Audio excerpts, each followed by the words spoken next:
Hi, this is National Master Dan Heisman, and we're here with another video to help you improve your chess game. If you haven't told your friends about my channel, Dan Heisman Chess, I have over 350 videos covering about every aspect of chess improvement. If there's something you need to know about how you should study or how you should think, I'm certainly a specialist in thought process. A lot of videos on that kind of stuff. Okay, let's get to today's video. We're going to talk about how to study basic tactics and why. When I first started teaching chess and started teaching full-time, I used to start people with like a basic problem set, and after they did it once or twice, I'd move them up to a next level and a next level. But then I started doing some reading about how the Soviets did it, and the Soviets did it differently. They made people stay at the basic level for a long time. It wasn't that if you were at the basic level, you couldn't do other problems, but they didn't let them stop doing basic problems until they could recognize them quickly and correctly, quickly and accurately. Well, for instance, a very good analogy would be the multiplication tables. You wouldn't want to get 7 times 8 right, 56, and then get 4 times 6 right, 24, and then all of a sudden the puzzle set is going to give you 792 times 37. You want to keep doing the basic stuff over and over again until you sort of get sick of it. And it's the idea of doing the basic tactics is not to solve them. Everybody knows you can solve them. But the idea of the basic tactics is to recognize them quickly and accurately. Just like you recognize 7 times 8 is 56 without having to go 8 and 8 is 16 and 8 is 24 and 8 is 32 and 8 is 40 and 8 is 48 and 8 is 56. Well, that was fairly quick and accurate, but not as quick and accurate as just saying, oh, 7 times 8 is 56. So that's what you're trying to do. Now, which sets should you study? Well, we know that what sells books. What sells books and problem sets is all kinds of spectacular problems where you sacrifice your queen for checkmate, but those things don't come up in a game that often. The way you want to study things is the more commonly they come up in a game, the more likely you want to recognize them quickly. And the idea of recognizing them is so that you could reject your own candidate moves that are not safe very quickly and accurately and go on to thinking about more important things, like the moves that are safe, rather than just winning your opponent's material, which you will be able to do if your opponent makes a mistake and gives you material. But there's a lot more opportunity for you to make a mistake and give your opponent material if you're not looking to see if your own moves are safe, than there will be for you to win material from your opponent if your opponent is making sure that his moves are safe. Okay, so you want problem sets that come up frequently, and there's 2 books I know that are very good at this. There's more than 2, but the 2 that I recommend are John Bain's Chess Tactics for Students and Giannatos's relatively new book, Everyone's First Chess Workbook. Those are the 2 books that have puzzles that are mostly ones that occur quite frequently. And we're looking for easy things, like I see people all the time in the opening. They miss the fact that a pawn could take another pawn and open up a discovered attack for their queen or another piece and just win a pawn that way. Those are the kind of tactics that very much win you games against other people, and not necessarily queen sacrifices on move 37 in a very unique position that you'll never see again. So I thought I'd start with the following position, which I kind of call a chunking position. I recognize certain parts of the pattern, and I say, oh, if these things are true, then I know what the answer is because I recognize the chunk. So in this position, it's white to move. And the 3 things I'm going to start noticing are the bishop on b1, the queen on h6, and the king on g8. The 4th thing I need to notice is the square f7 guarded? It doesn't have to necessarily be a pawn there, but if h7 is not guarded and f7 is not guarded, then I have a mate. Now, it's very tempting, if you've never seen these kind of things before, to chase the king around with the queen, using the principle you want to get your queen as close to the king as possible to guard as many squares. Unfortunately, after queen checks, king f8, and then maybe let's say another queen checks and the king comes out, black's just got way too much power on the board, and unfortunately white is up a tree here. Let's go back. So the right pattern is play bishop to h7 check. King h8 is the only legal move forced, and now what we want to do is guard this square. So we play bishop g6 check, discovered check. The bishop is perfectly safe. The knight can't take, the pawn can't take because of the discovered check. Black has to play king g8, queen h7, king f8, and there's that square that's not guarded. Queen takes f7, checkmate. So if you see the basics of that pattern, I call those things that are wrong with your opponent's position the seeds of tactical destruction. If you haven't seen an earlier video on the seeds, I have a couple video. If you just do a search on Dan Heisman chess for seeds of tactical destruction or just seeds, you'll see a couple videos on that. So here the seeds are the exposure of the black king and the fact that the f7 pawn isn't guarded. And of course, for white's side, he needs that queen on h6 to prevent the king from running to f8. And he needs the bishop's access to h7. So, you know, you see this over and over. Bishop checks, king here, bishop checks, king here, queen checks, king here, mate. Now I have a set of problems that I have on my other library, which I'm going to pause the video and get to, where they're very easy patterns to ask if people recognize them. So when I do them, you can pause the video and see if you recognize them and what you would do. And if you don't pause it, I'm just going to give you the answer of what I recognize, what the seeds are, the seeds of tactical destruction, and what the pattern's going to be. So let me pause the video for a second and I'll bring that up on the other server. Okay, I think there's 12 of these, so let's start bringing them up. Let me copy this so I can paste it and do it quicker when I go to the next one. Copy.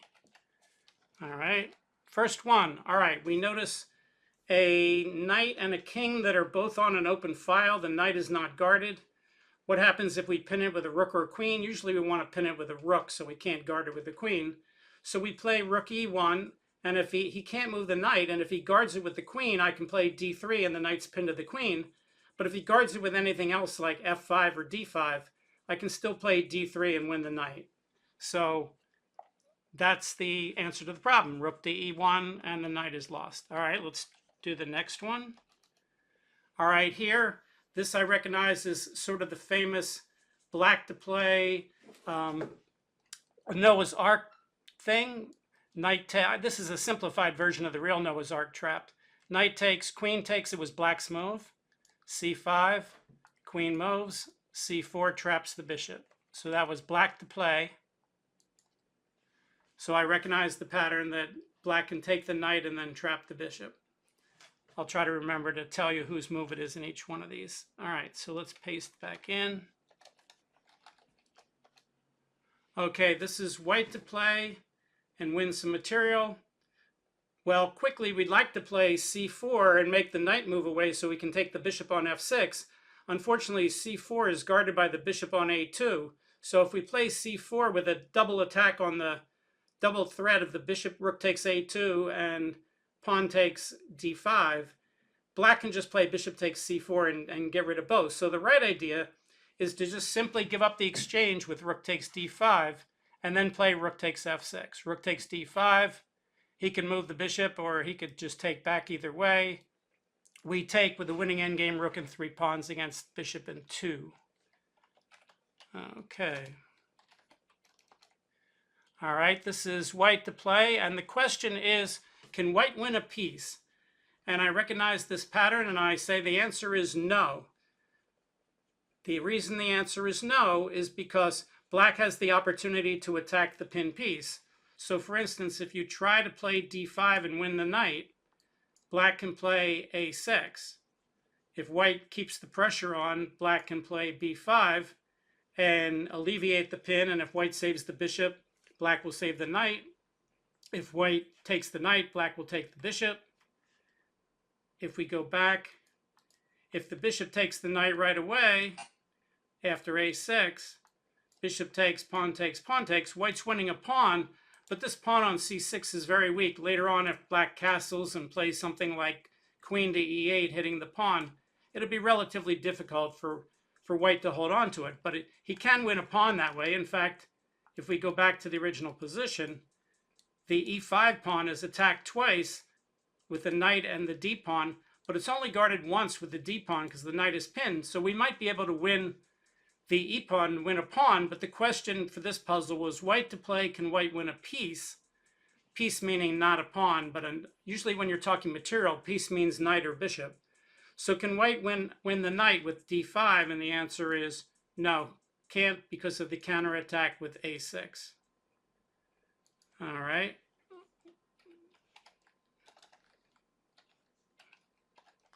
All right, let's do next one. All right, this is black to play again. Again, if you want to pause the video once you know whose move it is. Black to play. Is there anything going on here? Well, this is another simplified version of the Noah's Ark pattern. It's not the Noah's Ark trap, but it's the Noah's Ark pattern. And again, black can win a piece. Simply play b5, bishop b3, c4 traps the bishop. A little bit similar to that one we did earlier. And again, what are the seeds of tactical destruction for white? His bishop's on the side of the board with very little mobility. The only safe squares the bishop has is c6 and b3. And when you take away c6 and he has to go to b3, now you can take away all of his squares. Okay.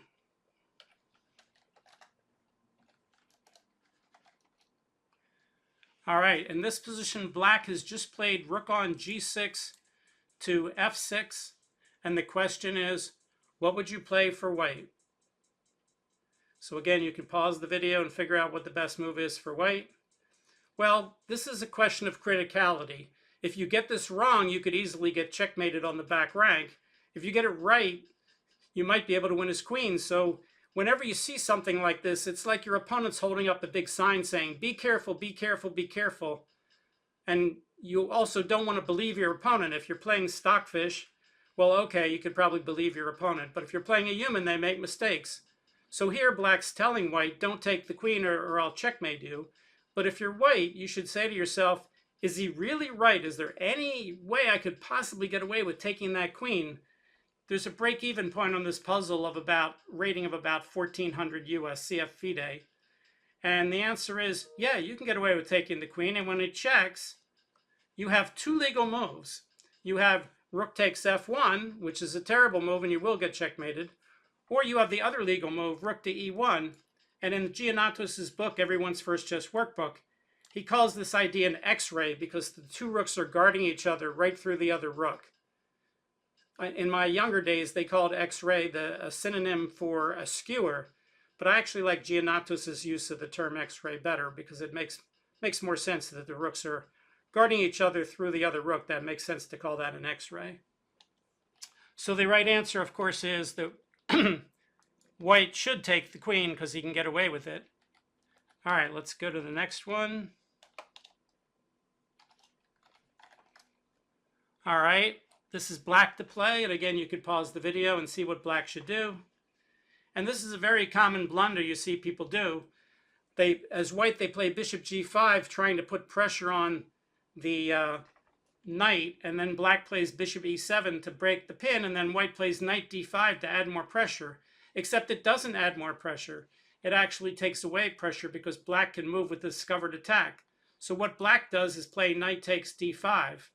If white takes the knight, e takes d5, then bishop takes g5 wins the bishop. On the other hand, if white plays, after black plays knight takes d5, if white plays bishop takes e7, black should take back with the piece that's attacked with the pawn. He should play knight takes e7, and again black wins a piece. I have a funny story about this. About 20 years ago, there was a gentleman at our club, about 20 years old, who got to this kind of position in his opening, and he was black, and he played knight takes d5, and white played bishop takes e7, and I was watching the game, and he was rated about 1400, and he immediately took back queen takes e7, and then his opponent played e takes d5, and everything was even, and they played for another couple hours. So after the game, I said to him, back in the opening when your opponent played bishop takes e7, why did you take with the queen? Why didn't you take with the piece that was under attack and take with the knight? And he kind of smiled and he looked up in the air, looked at the ceiling as if he was trying to visualize the position. And he smiled and he said, oh yeah. And I said, well, you won the game anyway, but you would have won it 2 hours sooner if you had just taken back the other way. Whenever you have all these recaptures, knight takes, queen takes, king takes, you should take your time and make sure you're really doing the right one, because recaptures are usually fairly critical. All right, let's go to the next one. All right, here, the idea is that white's pawns are more advanced than black's pawns, and black's pawns are on the same color as the bishop. So even though black is up a pawn, it's white's move. See if you can find what to do. Well, the answer is play bishop h6 and attack that pawn. Once you see that move, even though it doesn't look safe, you realize, oh, he can't take because I'll just push the pawn and I will get a queen immediately, in which case black starts to think, well, maybe I need to get my bishop back and defend. So let's say he plays bishop c5, bishop takes, and then bishop here. What should white do? Well, if white plays bishop to h8, black could play bishop to f8 and sack the bishop for the pawn, which probably still loses, of course. So I guess white should play bishop h6, threatening g7, and that's about it. If black, on the other hand, let's go back.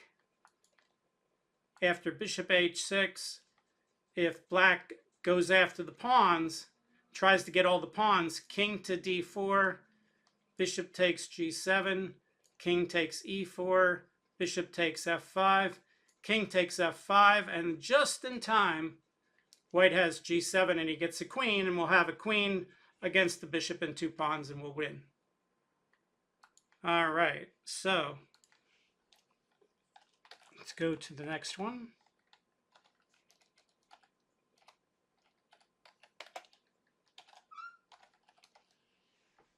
All right, this is white to play. Whenever you see these positions with bishop on c4 unimpeded to f7 square, you always have to ask, what's the point here? Well, you could win a pawn if you play queen takes d8 check and then bishop takes f7. The problem is, after bishop f7, your bishop's a little bit awkward. For instance, black could play e6 and try to trap the bishop. And when you see an idea like that, an ABC idea, where this is move A, this is move B, and this is move C, and you say, okay, I can win a pawn, try the opposite move order.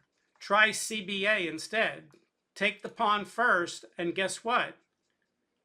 He has to move the king, and the only safe place to move the king is to take the bishop, and that removes the guard on the queen, and queen takes d8. So that's the right answer. The right answer is bishop takes f7 check, followed by queen takes d8.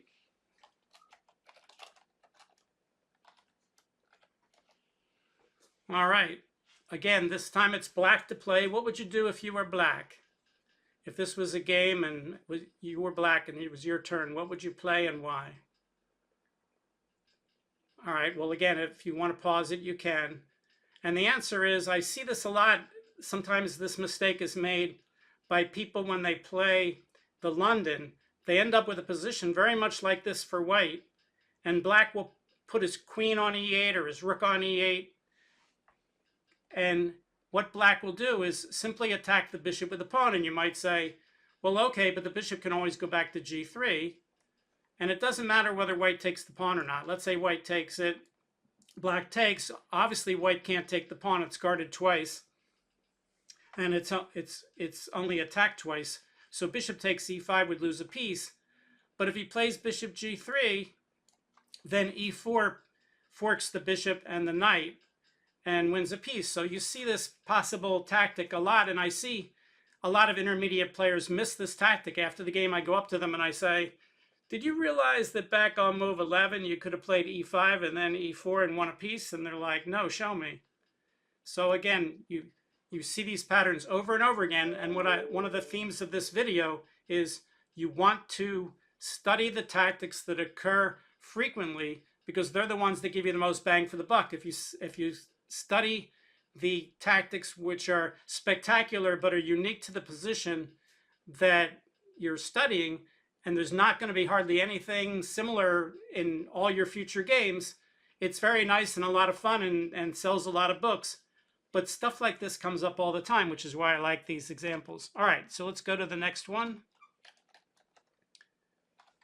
think that's this one. All right. All right, this time it's white to play. And again, you could pause the video, white to play. All right, well, again, we have this bishop takes f7 check thing.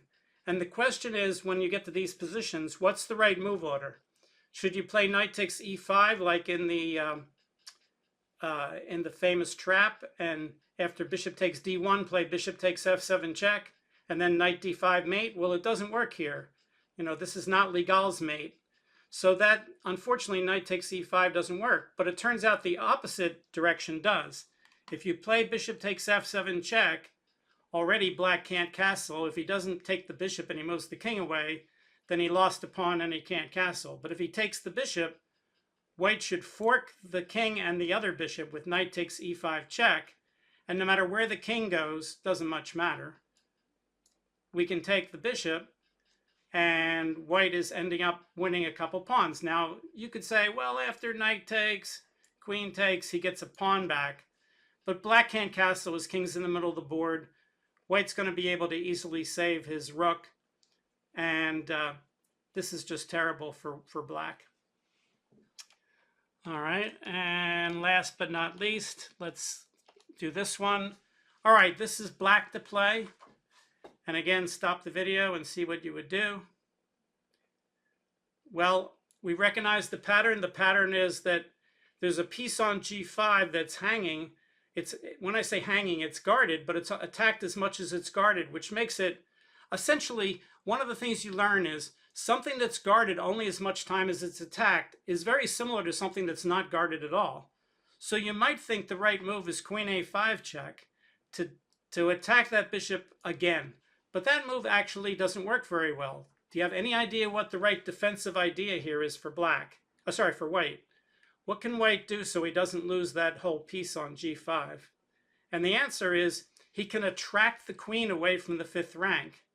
He can play the surprising move b4 exclamation point. And now, obviously, black can't play knight takes g5 because he loses the queen. He can't play queen takes g5 because he only wins 2 pieces for this queen, or loses his queen for 2 pieces. If he moves his queen anywhere else along the fifth rank, white will have time to save his bishop. And if he plays queen takes b4 check, now he's not attacking the bishop anymore. And when white gets out of the check, black's certainly much, much better, but he's not winning the bishop.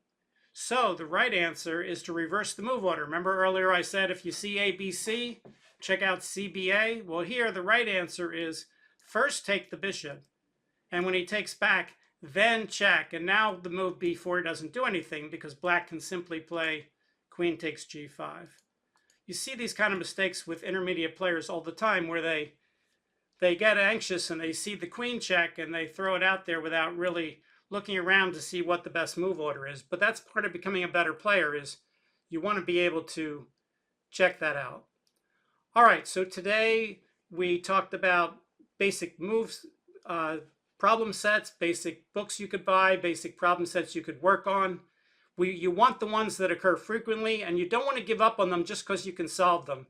The rule is you're not trying to solve them, you're trying to recognize them quickly and accurately. And the more you do these things, the better you get at them, and the more it helps you play, because how good you are at basic tactics is a lot to do with how good you are in general.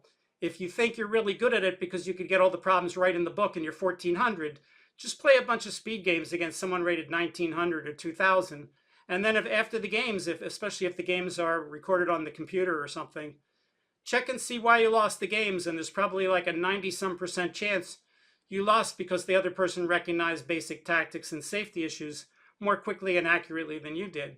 So that's going to be a big point in determining how good you are. All right, so hopefully you enjoyed today's video. Again, if you could tell people about my channel, Dan Heisman Chess. If you'd like to like the video, great. If you want to subscribe to the channel, it's also great. And we'll see you next time. Thanks. Bye.